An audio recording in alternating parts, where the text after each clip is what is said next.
In today's Farm Report, the 2014 Farm Bill relinked the need for conservation compliance with crop insurance premiums. Rod Bain with the U.S. Department of Agriculture has more on the upcoming deadline. Did you farm at a time when USDA crop insurance premium support was connected to conservation measures on your land? It wasn't that long ago that these matters were delinked. But Farm Service Agency Administrator Val Docini says, in this last Farm Bill in 2014, the two topics were linked together again, which means that to be eligible for a federal crop insurance subsidy from the Risk Management Agency, you have to be in compliance with the conservation regulations of the department. And what that means is producers must file a highly erodible land conservation and wetland conservation certification form, or what you may know as an AD 1026. Dolcini notes many farmers and producers already have an AD 1026 on file with their local FSA office. Any number of different programs where an individual receives benefits from the U.S. Department of Agriculture might be subject to these conservation compliance requirements. Most producers have already filled out an AD 1026 if they've been participating in our programs historically. However, this is not the case for some producers, those who are beginning farmers, for example.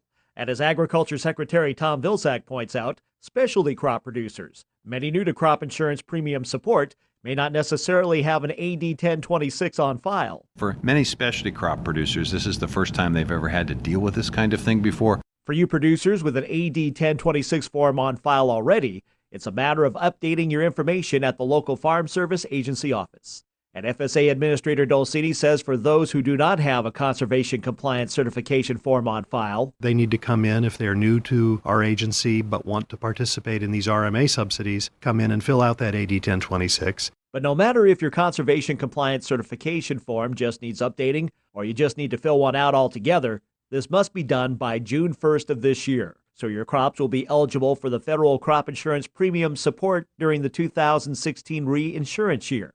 And Secretary Vilsack says the June 1st deadline will be a hard one. Because if we extend beyond that, then we're in a situation where it may impact and affect adversely the issuance of crop insurance. So June 1, absolute hard, fast deadline, no extensions, no coming in at the end of the day and saying, hey, can I have a couple more days? June 1 is the date. I'm Rod Bain reporting for the U.S. Department of Agriculture in Washington, D.C. This bird flu situation is not just hurting poultry producers in the 12 states hit by the high-path influenza strain, but also producers in other states because several countries have banned poultry from the entire U.S., not just the areas affected. Agriculture Secretary Tom Vilsack told farm broadcasters in Washington Tuesday 50 to 60 countries have made decisions concerning exports. In some cases, unfortunately, they are opposing a countrywide ban. We're trying to impress upon the 11 or 12 countries that have done that's not consistent with the science and certainly not consistent with OIE requirements, international requirements that really focus on more of a regional approach. Earlier this week, Vilsack called the Chinese ag minister trying to persuade him to lift the total ban on all U.S. poultry, but that request denied, at least so far. Meanwhile, this week, more reports have come in of poultry facilities being hit with the flu, all in the Midwest, and Vilsack told reporters it is devastating to those Midwest producers and... we're knocking on wood that doesn't get to the East Coast.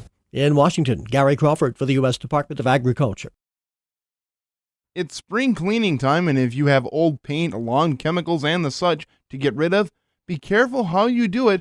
Gary Crawford with the U.S. Department of Agriculture has more. Here's a quiz question for you concerning water. Of all the available fresh water in the world, what percentage of it is groundwater versus surface water? 10 seconds to answer. Now, we're not talking about oceans here, but fresh water. The percent from the ground versus the surface. Time's up, and the answer. 99% of available fresh water in the world is in aquifers in the ground. That's Cliff Tryons with the National Groundwater Association, and he told us, I've rarely had anybody come close to getting the right answer on this. Tryon says since groundwater is by far our main source of water in this country, anything we can do to keep it from being wasted or polluted is very important. And it starts for many of us right here where I am now in my, get out of the way, totally filled up garage. For others, it might be in our basements or our storage rooms. Every household has paints, paint thinners, lawn products, cleaning products, used motor oil if you change your own oil.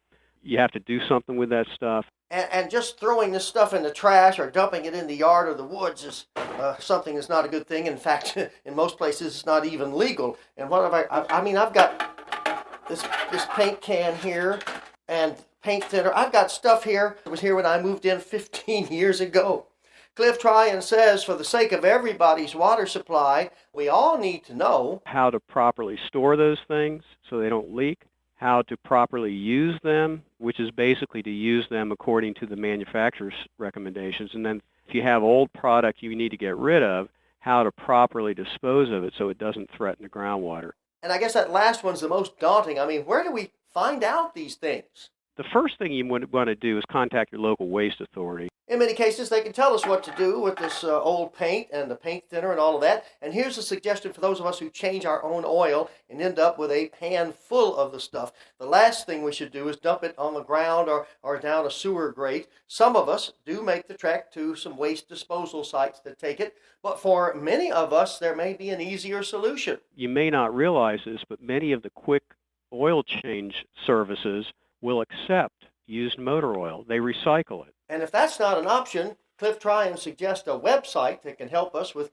properly disposing of not just the oil, but all the other stuff that's in this garage that could be hazardous. It's wellowner.org. And it will show you services that can take that stuff. So just type in your zip code and it should give you places near you to take all the old paints and other things that, if they're not disposed of properly, could harm our drinking water. Again, it's Wellowner, all one word, wellowner.org. From my garage, yeah, this is Gary Crawford reporting for the U.S. Department of Agriculture. He's just back from China. It was a wonderful time to meet a lot of government officials and talk with them about agriculture. And acting USDA Chief Economist Rob Johansson says it also gave him a better idea of prospects for sales of U.S. farm products to China. First, dairy. China demand has fallen off a little bit in terms of dairy this year, which has led to our forecast for a drop-off in dairy prices this year. But I think that's a short-term thing. It'll rebound, and I think there's an opportunity there to grow our market share. But for U.S. corn, the outlook not quite as rosy. Johansson says Chinese farm policy has boosted the domestic price of corn in China so high that livestock producers are not buying it. Their livestock producers prefer to seek out U.S. sorghum, for example, or Australian barley to substitute away from the sort of lower quality, very expensive corn. And that could continue for a while. However, for U.S. soybeans, they certainly need our soybeans. So I don't think China's going to have any kind of dramatic changes in their policy towards our soybeans. China, of course, our number one customer for U.S. farm products. In Washington, Gary Crawford for the U.S. Department of Agriculture. Avian flu has trouble with high temperatures. And as Gary Crawford with the U.S. Department of Agriculture asked, when will the warmer weather cause the avian flu outbreaks to subside? And will those outbreaks start up again this fall? Each nest is twittering, they're all babysittering. It's spring, spring, spring. Yes, and spring may be nice and still cool and wet and pretty, but the nation's poultry producers probably would rather be able to hear, it's summertime, summertime, summertime. Yes, and that is, of course, because avian flu viruses can't tolerate a lot of heat and usually die off in the summer. So just when are these cases in the U.S. going to fall off and cease? And the answer to that? It's kind of hard to just predict a particular date and say, beyond this point, we'll have a drop-off in cases. Dr. David Swade with USDA's Southeastern Poultry Research Lab in Athens, Georgia, says it's more complicated than just saying, well, it's reached 90 degrees, so sound the all clear. It involves the temperature itself, the amount of humidity is there, getting to the drier part of the spring and the part of the summer.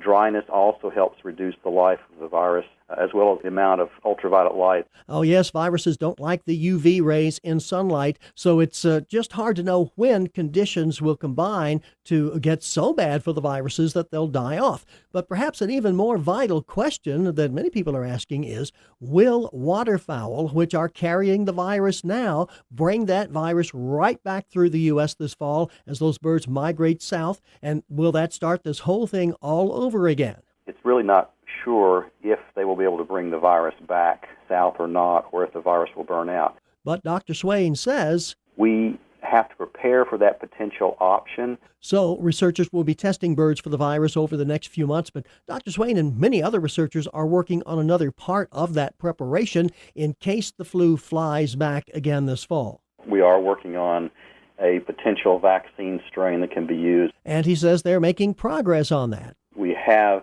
a potential seed strain. But once we complete our work, which will include testing in chickens and turkeys, the decision to use that vaccine will only be made if it's necessary in the regulatory process of the eradication. So our work is only on the front end, just to say, do we have available potential tools like vaccines to be used? Meanwhile, the officials say the best preparation and defense for poultry producers and operations is stepped up and really tight biosecurity measures. In Washington, Gary Crawford for the U.S. Department of Agriculture.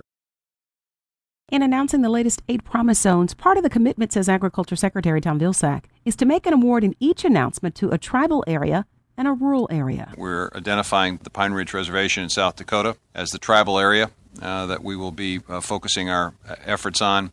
And South Carolina Low Country, this is roughly an 8-county area in South Carolina. The goal. This is a effort on the part of the administration to better coordinate federal resources and the federal approach to economic opportunity to sort of negate the impacts of poverty in rural areas. The federal government partners with local leaders to increase economic activity, improve educational opportunities, leverage private investment, reduce violent crime, enhance public health, and address other priorities identified by the community.